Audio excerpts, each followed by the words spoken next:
antamaan Lehdolle pallo. Taaksepäin Joon. Leikkaa keskelle, pääsee vetopaikoille vieläkin, pitää pallo taaksepäin. Söderlund, suora laukaus. Kohti Immosta, mutta Immonen Jokisen kautta eteenpäin pitkällä. Pitkä avaus Brusin liukastua ja Firmino ehtii ensimmäisenä palloon. Ohittaa Brusinin, 2 musta paitaa maalin edessä. Söderlund, 5-0. Impton Söderlund, kauden avausosuma näkee päivän valon.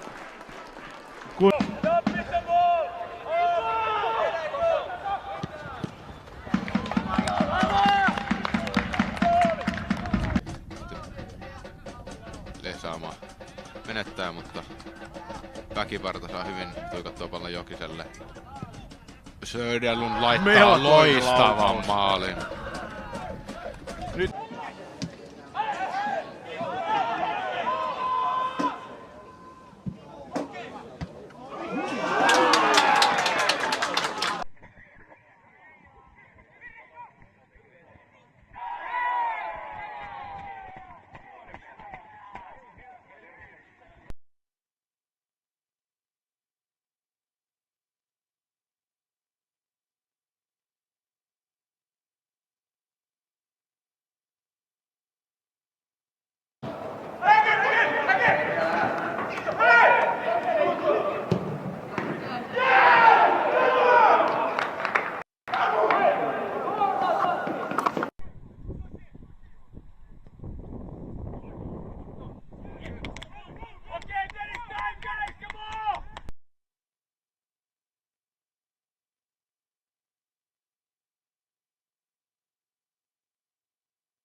KSOY stadionille astelee vieraaksi Jats 47.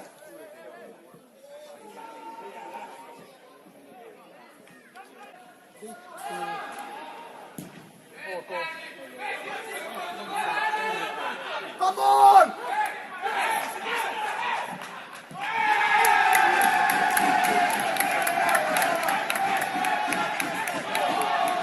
Alaspäin maalivahti Kuusiselle. Kuusinen kääntää vasemmalle, mutta syöttö suoraan Söderlundille.